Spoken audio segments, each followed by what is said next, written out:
Now we will now go to the graphs and diagrams. We have the advantages of diagram here. Some of the advantages of graphs and diagrams are self-explanatory. Kaya dadaanan lang natin siya. The first one, they're attractive. They give a bird's eye view of the data. Diba? Using itong graphs and diagrams, nagkakaroon tayo agad ng conclusion or interpretation sa data natin. And kapag kinulayan natin, for example, yung pie graph, di ba? And magkakaroon ng attraction yung mga reader. Isa yung ginagawa para magkaroon ng or tumaas yung interest ng mga reader. And they can be easily understood by common men. Gamit daw yung diagram and graph, nai-interpret or mas naiintindihan agad natin kung ano ba yung sinasabi nung nandun sa presentation ng data natin or yung tools na ginamit rather. They facilitate comparison of various characteristics, yes. And the impression rather created by them are long-lasting. Di ba pang matagal na yan, pag gumamit tayo ng graphs and diagram, parang ang tagal na nating mawala sa isip natin kaysa yung naka-narrative form siya, di ba? Sabi niya dyan, theorem, and the next is theorem and result of the statistic can be visualized using graph. And we have also limitations. They are visual aids. They can be considered as alternative for numerical data. Numerical data also known as the quantitative data. Ang sabi, they are visual aids. Second one, though theories and results could be easily visualized by diagrams and graphs, mathematical rigor. Ano yung sabi ng mathematical rigor? Ito yung mga mathematical proof cannot be brought in sa diagrams and graphs. Kung sinabing mathematical rigor, yan yung mathematical proof. For example, meron tayong isang equation, meaning na si left hand side is equal kay right hand side. Kailangan daw natin i-proof yun na equal sila. Hindi natin kayang i-illustrate yun using ng diagrams and graphs. Diagrams and graphs are not accurate as tabular data. Again, diagram and graphs are not accurate as tabular data. Only tabular data can be used for further analysis. By diagrammatical and graphical misrepresentation, observer can be misled.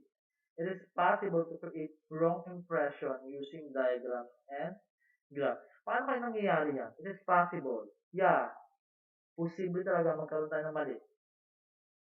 Lalong-lalo na kapag yung information natin ay hindi accurate. Kaya nagkakaroon tayo ng, kapag ini-interpret natin yung diagram and graph, nagkakaroon tayo ng mislead easily. Dahil yung na data na gathered natin are not accurate.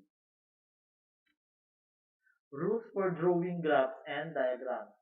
First one, choose the form of diagram, graph, which is capable of representing the given set of data. Kasi kapag ang gusto mo lang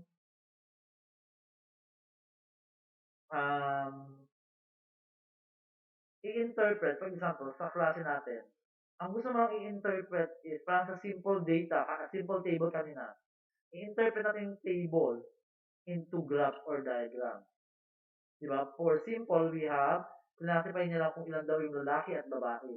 Ngayon, using yon, pwede natin gamitin yung pie graph or circle graph, rather. Diba? Ganyan lang siya. Ito daw is 50, uh, 45, rather. 45% girls daw ito. Um, 55% boys daw. Ayan. Since yung classify lang natin is madali lang siyang gamitin using anti-graph. Meron kasi yung mga uh, gusto natin pag-aralan. For example, sa thesis nyo na, di ba? Or sa ibang aspeto.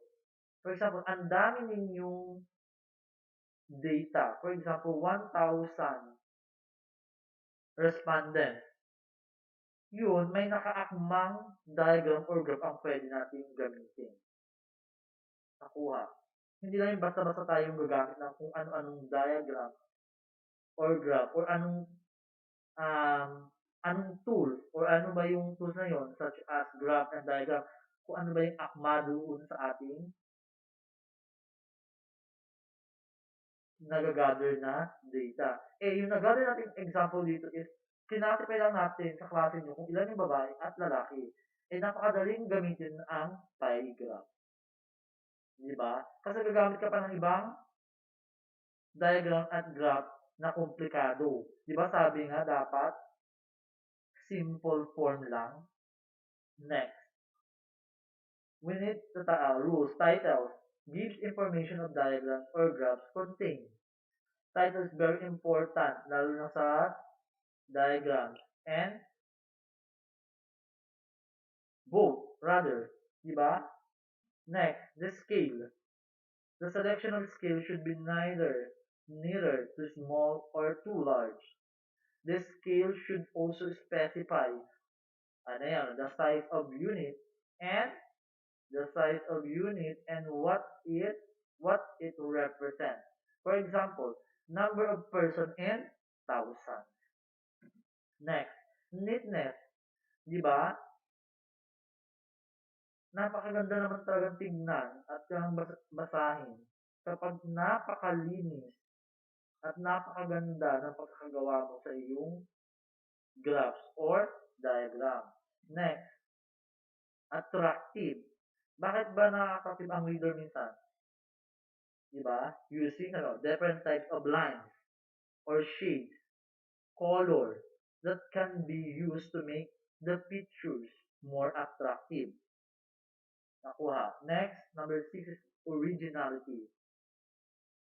Help the observer to see the details with accuracy.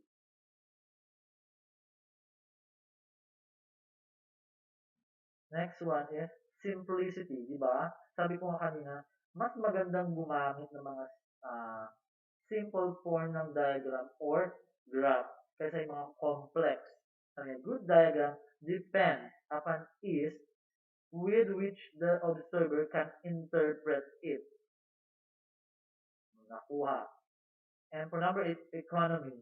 Cost and labor should exercise drawing a diagram. Now, we will now proceed to the difference between graph and diagram. To construct a graph paper is generally used, whereas a diagram is constructed on a plain paper. And a graph represents relationship between two variables, whereas a diagram does not. Again, sabi dyan, si graph daw can relate in a mathematical relationship between two variables na hindi naman magagawa ng diagram. Graphs are more appropriate than diagrams to represent frequency distribution and time series. Diagrams are not at all used for representing frequency distribution. Next one. Diagrams are more attractive to the eyes and as such are better suited for publicity and propaganda. Diagrams do not add anything to the meaning of the data, correct, and hence they are not helpful in analysis of data. Ano yung magandang at nakakatulong in statistical analysis, di ba? Si graph. And last one is graphs are very much used by a statistician and the research worker in their analysis. Bakit kaya very much used by the statistician and the researcher? Because graphs are very simple and very easy to interpret or conclude about doon sa data present na-present compared sa diagram. Sa diagram, pag titigan mo pa lang, ang dami-daming nakalagay na sa kanya. Yung graph, parang lang siyang picture na i-analyze mo lang kung anong meron doon. Kaya sabi yung graphs are very used by statistician rather doon kay diagram. Also the research worker.